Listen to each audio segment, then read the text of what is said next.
entrégate a Cristo. ¿Y qué? Muchas veces se llaman logas sin palabras, pero ¿qué significa? Bueno, había algunas cosas, algunos versículos, algunos textos me llamaban mucho la atención y me impactaban, ¿no? Uno de los tantos, vamos a leer, por ejemplo, en Marcos 13, vamos a leer uno de los tantos que hay. Tanto Mateo, Marcos y Lucas tienen un Apocalipsis, ¿sí? Marcos 13, el Apocalipsis de Marcos.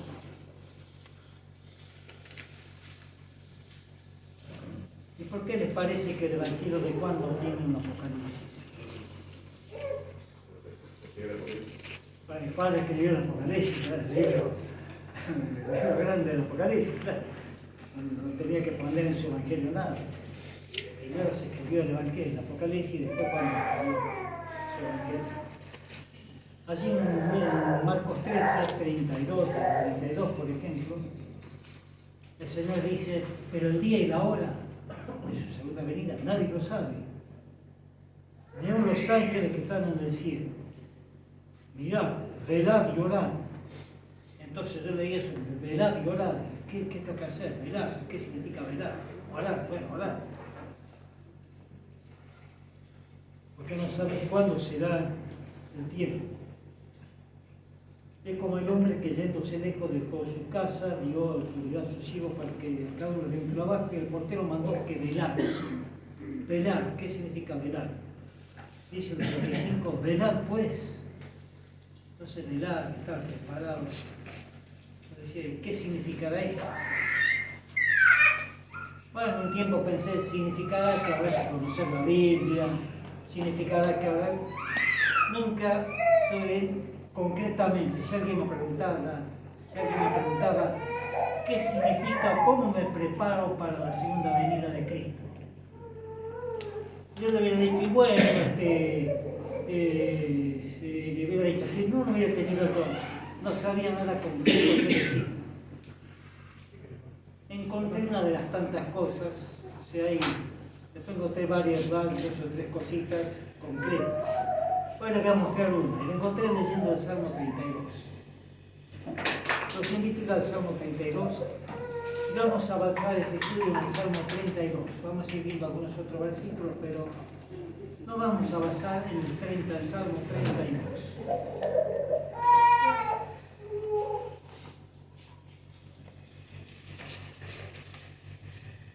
Salmo 32 es uno de los salmos del perdón de David, los salmos de David. Después de haber cometido un gran perdón, un gran pecado,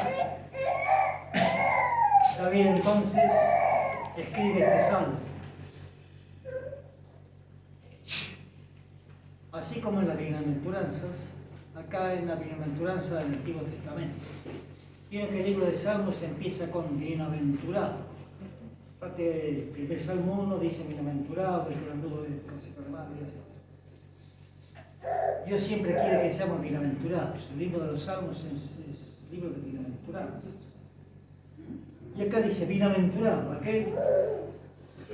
Vamos a machetear porque a veces no se pueden escapar muchas cosas si me comentan el machete cerca.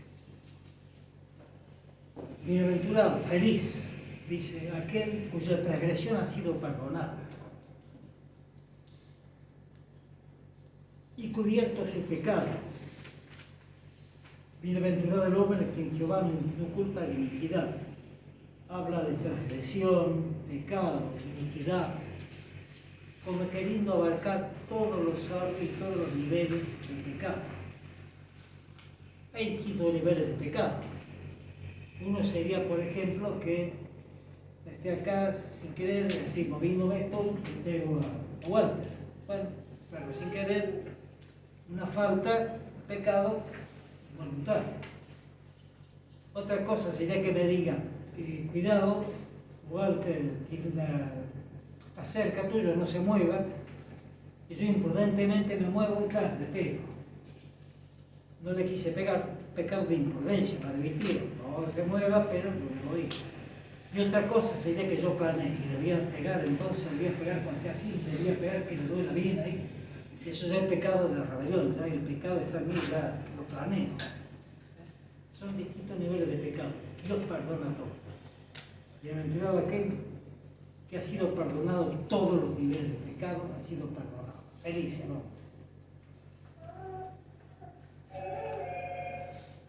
Pasa que el plan de salvación de Dios en Cristo Jesús para el perdón de pecados es efectivo. El Señor murió por nuestros pecados, por lo tanto en Él hay perdón. Ustedes vieron que en el Antiguo Testamento cuando alguien pecaba, presentaba un cordero. Si no tenía plata, presentaba palomino, una palomita. Presentaba lo que podía, o sea, de acuerdo a su nivel económico, presentaba un cordero, una oveja, una cabra o una palomita. Pero ahora en Jesús es Dios el que presenta el cordero de Dios. Dios presenta la ofrenda perfecta. El cordero de Dios por nosotros, para salvación nuestra. No es algo que nosotros hayamos presentado, que Dios nos pidió a nosotros que presentemos su cordero. No, Dios presenta el cordero de Dios, su cordero, Jesús, para nuestra salvación. Por eso tenemos perdón en Él. Entonces sigue diciendo el Salmo: mientras callé, o sea, no confesé, se envejecieron mis huesos en mi gemir todo el día. El sentimiento de culpa, el sentido de culpa, nos afecta tanto física como psíquicamente. Nosotros nos sentimos mal. Ese sentirse mal afecta también el físico, la parte física. Se generan ciertas hormonas, se segregan adrenalina y cierta sustancia en el cuerpo que nos afecta físicamente, tanto como psíquicamente. Dice el versículo 4: porque de día y de noche se agravó sobre mí tu mano. Se volvió mi verdor en sequedades de verano, o sea, como algo seco. Sequedades de verano porque en el Mediterráneo, el clima mediterráneo es húmedo en invierno, o sea, lluvioso en invierno y seco en verano. Acá tenemos invierno seco y verano lluviosos. El Mediterráneo es al revés. Bien. En el versículo 5 es como cuando el hijo pródigo dijo: no sé, volvió en sí y dice: volveré a la casa de mi padre. Acá dice: mi pecado te declaré, por fin. Por fin está dispuesto a confesar su pecado. No encubrí mi iniquidad. Dije: confesaré mis rebeliones a Jehová. Pecado, iniquidad, rebelión, todos los niveles de pecado. Confesé. Y dice: y tú perdonaste la maldad de mi pecado. El que a mí viene no lo echo afuera, dice Dios. Entonces pide perdón sinceramente. El perdón de Dios es seguro. O sea, la fe muestra la efectividad de la sangre de Cristo. Su perdón es efectivo.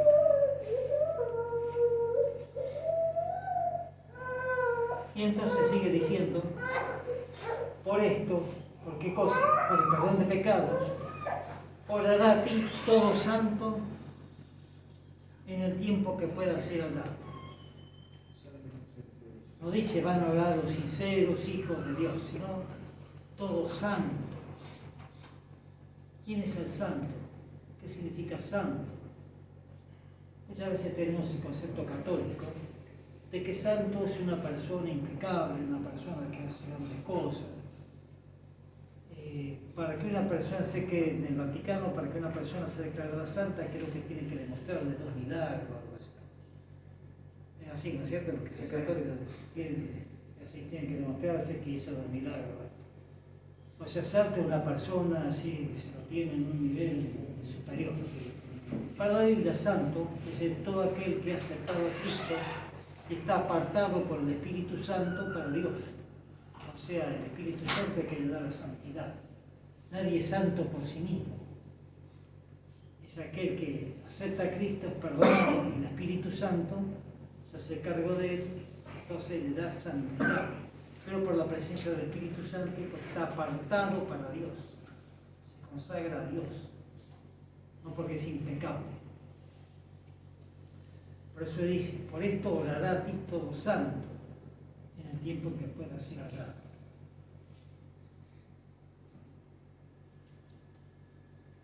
Y ahora empieza a hablar en un lenguaje escatológico. Este va a ser un salmo simplemente del perdón, ahora entra en un lenguaje escatológico.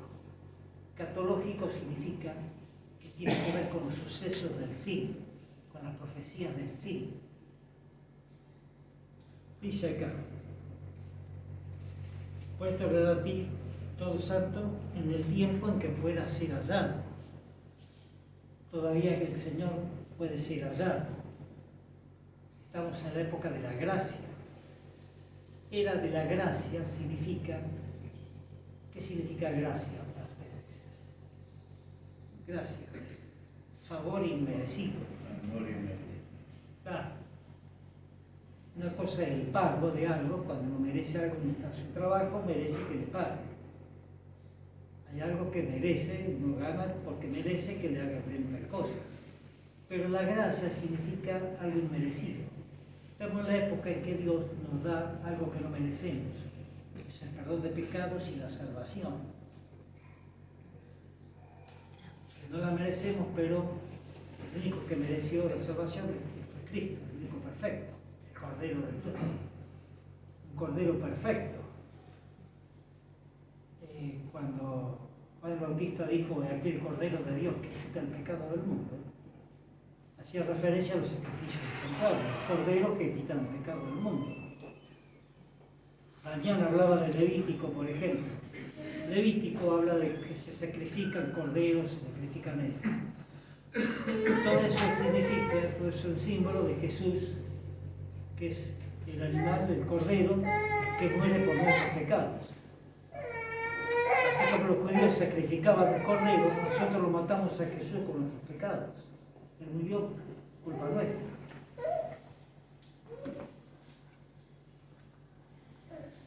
Dice, en el versículo 6, el tiempo que pueda ser hallado, mientras dura el tiempo de gracia, estamos en el tiempo de gracia, puede ser hallado. Y dice así, termina el 6, versículo 6, Salmo 32, ciertamente en la inundación de las muchas aguas no llegará estas a él. Inundación de muchas aguas. ¿Qué son las inundaciones de muchas aguas? Muchas aguas, las muchas lenguas. Vamos a ver, de acá tengo algunos textos, vamos a leer uno nada más, pero no.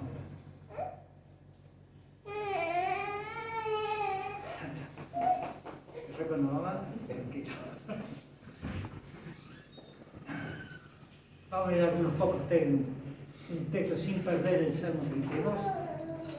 Podemos leer, por ejemplo,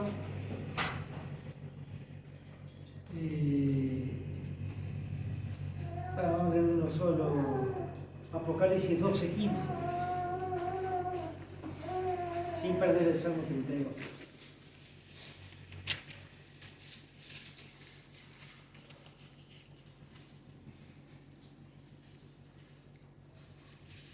A ver quién quiere leer Apocalipsis 12:15. Leo. Si es amable, ¿cómo no? Y la serpiente arrojó de su boca tras la mujer agua como un río, para que fuera arrastrada por el río. Bueno, una inundación, ¿no? Está hablando de las persecuciones del tiempo del fin. ¿Y qué significan las aguas? Ahora Apocalipsis, capítulo 17, versículo 15.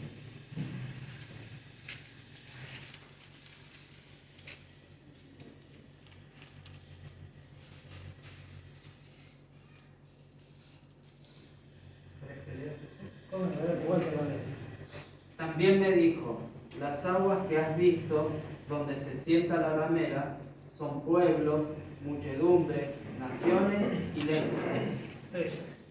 Es decir, la multitud que reúne Babilonia en el tiempo del fin, el gran pueblo, la gran coalición que va a estar contra Dios en el tiempo del fin, que van a ser la mayoría, se va a lanzar contra el pueblo de Dios, tanto doctrinalmente como las situaciones físicas posteriormente. Pero aquel que está refugiado en Dios, preparado como sus pecados perdonados, está protegido por el Espíritu Santo. Y acá tenemos que acordarnos cómo eran los sacrificios en el Antiguo Testamento. ¿Se acuerdan cuando se presentaba un sacrificio? En pocas ocasiones, pero sucedió que caía fuego del cielo sobre el sacrificio. En la época de Elías, por ejemplo. Eso significaba que Dios aceptaba ese sacrificio. Ese fuego símbolo del Espíritu Santo significa que Dios acepta el sacrificio. Entonces, esa persona está perdonada, está en buena relación con Dios. Cuando nosotros nos entregamos a Dios, el Señor, y aceptamos a Cristo, Él ocupa nuestro lugar. El sacrificio perfecto, Dios lo acepta. Entonces el Espíritu Santo nos toma a nosotros y estamos protegidos. Sigue diciendo el versículo 7, volvamos al Salmo 32. Entonces, aquel que está perdonado, está bien con Dios, no van a llegar las aguas a él, la persecución no va a llegar a él. Puede ser perseguido, pero no lo van a apartar de Dios. Podrá morir, pero no va a ser apartado de Dios. Tú eres mi refugio, dice el versículo 7, tú eres mi refugio, me guardarás de la angustia, con cánticos de liberación me rodearás. Habíamos dicho, aquel que no está perdonado está en angustia, decía que se volvió a su verdor en sequedades de verano, o sea, no tiene paz interior. ¿Recuerdan que dice Romanos 5.1? A ver, vamos a ver, voy a pedir a dos personas que lea, alguien que lea Isaías 57.21 y otro que lea Romanos 5.1. Isaías capítulo 57, versículo 21. ¿Alguien? Alguien que lea Romanos 5.1. ¿Qué versículo? Isaías. Isaías, adelante. No hay paz, dijo mi Dios, para los impíos. Muchas gracias. No hay paz para aquel que ese impío no está con Dios, aquel que no aceptó el perdón de Dios. Y paz interior es lo que todos necesitamos y queremos, ¿no es cierto? A ver, entonces, ¿qué dice Romanos 5.1? ¿Leo? Sí, por favor. Así, habiendo sido justificados por la fe, estamos en paz con Dios por medio de nuestro Señor Jesucristo. Muchas gracias. Ahí está en paz. Estamos en paz con Dios, hay paz interior, hay paz con el prójimo. Aunque otro no esté en paz conmigo, pero estoy en paz con él. Muy bien, dice el versículo, vamos a Salmo 32. Dice el versículo 7, tú eres mi refugio, me guardarás de la angustia. ¿De qué angustia nos va a guardar? De esta angustia de estar perdonado, de tener la carga de la culpa. Pero ¿tendrá algo que ver con el tipo de angustia final? No solamente en lo final, sino en lo actual.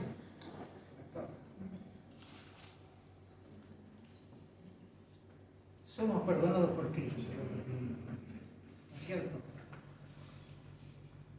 En el conflicto de los siglos, un libro que hay que leerlo todos los años, habría que leerlo. El conflicto, porque cada vez se encuentran cosas nuevas.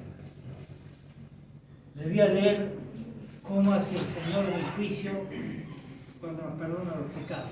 ¿Cómo hace? Página 538.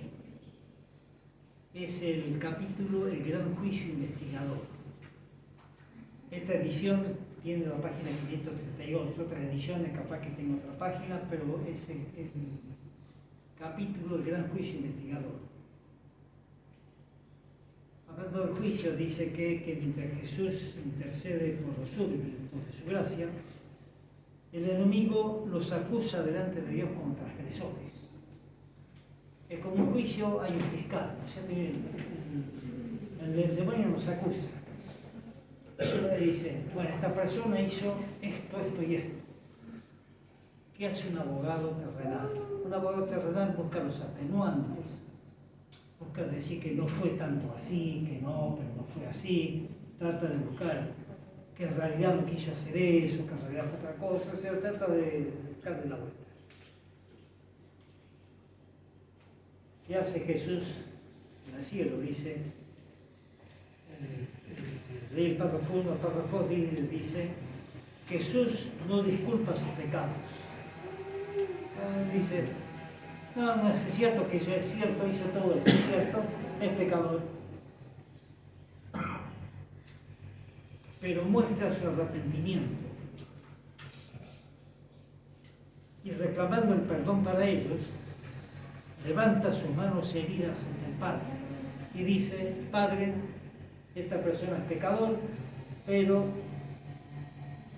ya pagó la pena por el pecado, ya fue castigado. Yo fui castigado en lugar de él. Eso es lo que dice Jesús. Muestra sus manos heridas, dice, acá está.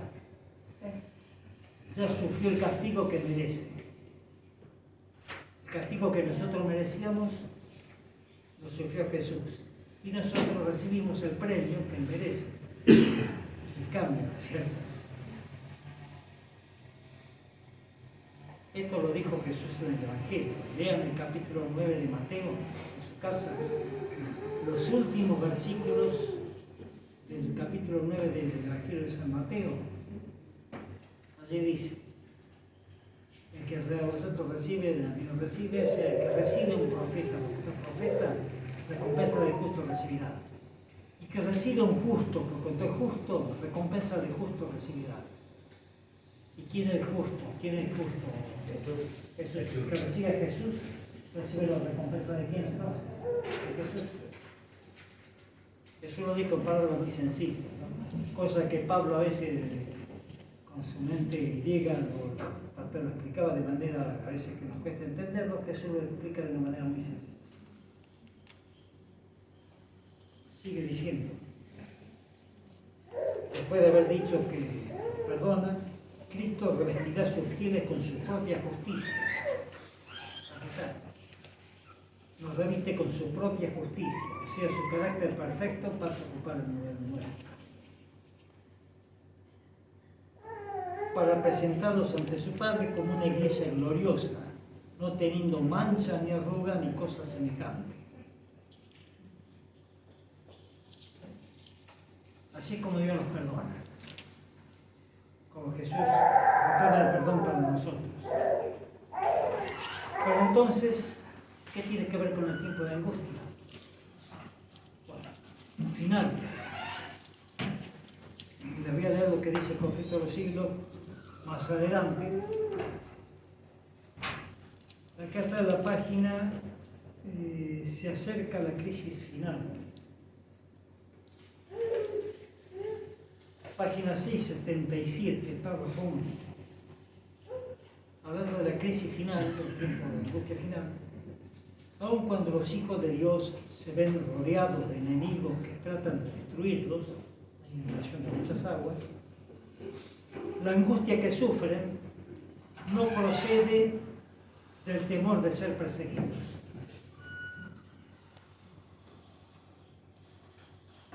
De ser perseguidos a causa de la verdad.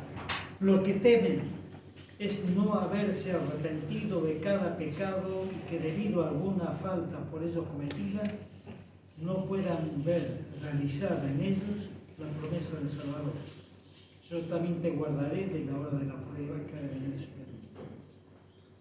Si pudieran tener la seguridad del perdón, no retrocederían de las puertas ni la muerte. Pero si fuesen reconocidos indignos de perdón y hubiesen de perder la vida a causa de su propio defecto de carácter, el santo nombre de Dios sería vituperado. O sea que la gran angustia va a ser no haber perdido perdón por todos los pecados. Más adelante, en la página siguiente, párrafo 6, página 678. Bueno, habla de Jacob, la experiencia de Jacob, y después dice así: en el tiempo de angustia, si el pueblo de Dios conservase pecados aún inconfesos, cuando lo tormenten el temor y la angustia, sería aniquilado. La desesperación acabaría con su fe y no podría tener confianza para rogar a Dios que lo librase. Pero muy profundo que sea el sentimiento que tiene de su indignidad, no tiene culpas escondidas que revelar. Sus pecados han sido examinados y borrados en el juicio y no puede recordarlos.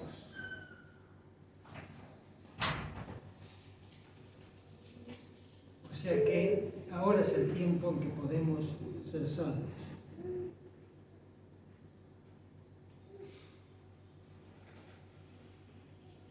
Dice en la página 680, ahora mitad que nuestro sumo sacerdote está haciendo propiciación por nosotros, debemos tratar de llegar a la perfección en Cristo. ¿Y cómo llegar a esa perfección en Cristo? Ser perdonados y vestidos con su manto de justicia, que es un manto perfecto, el carácter perfecto de Cristo. Hermanos, el Señor ahora nos está esperando para que nos entreguemos. ¿Qué significa entregarse a Él? Entregarse a Cristo. Sencillamente hacer lo que Él dice, seguir su palabra. Hacer lo que Él dice perfectamente. ¿Qué nos dice Él? Vengan a mí, para que yo los salve, no para que ustedes se salven. No hagan esto para salvarse. Vengan a mí, yo lo voy a salvar. ¿Cómo vamos a Él?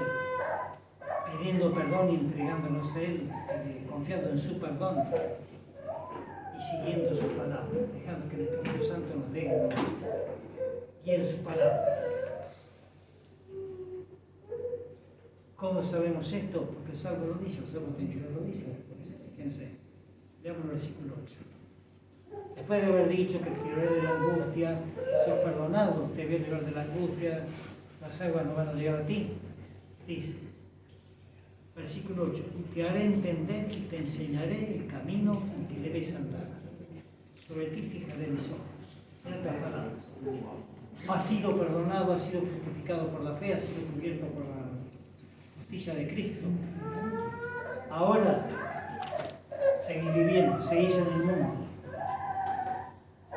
Bueno, te voy a enseñar cómo tenés que vivir en el mundo. Ahí está la presencia del Espíritu Santo. El ejemplo es Barrabás. Ustedes escucharon la comparación que hace el pastor Bullón de Barrabás. Barrabás era un condenado a muerte. Estaba en la cárcel condenado a muerte. Un buen día, era un viernes, iba a ser condenado, iba a ser muerto ese viernes, pero le dicen, bueno, alguien va a poner, muere en lugar tuyo.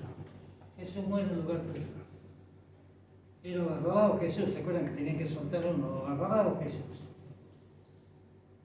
Jesús va a ocupar tu lugar. Jesús muere en lugar tuyo. Barrabás, estás libre.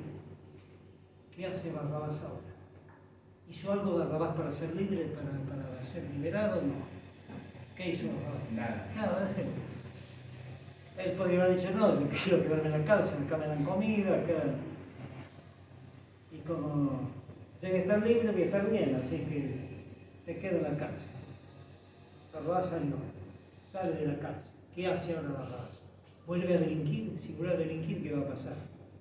Va a volver a caer y ya no va a haber otro Jesús que va a decir, vamos por él, ahora sí.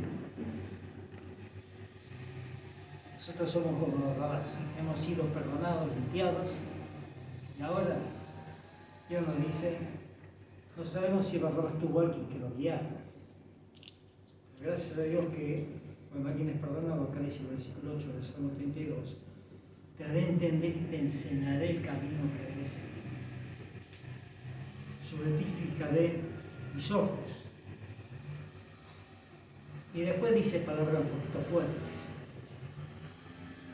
No seáis como el caballo, como el mulo sin entendimiento, que han de ser sujetados con cabresto, con freno, o sea, con los caballos de freno, cabresto, así, lo que le ponen, bueno, es cabresto y freno, porque si no nos acercan a ti. Muchas veces Dios tiene que, para hacernos acercar, a veces nos tiene que forzar a acercarnos a Él.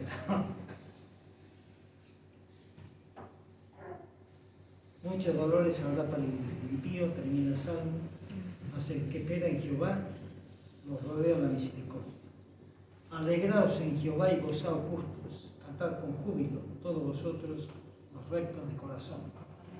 Los que han sido perdonados por el Señor, los que han aceptado el plan de salvación en Cristo Jesús. Que Dios nos bendiga y que podamos aceptar la voz de Jesús que nos ama. Que ahora estamos en el tiempo de salvación. Amén.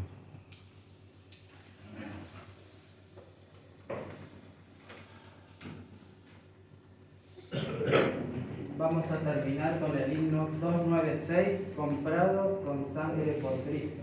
Lo vamos a cantar así.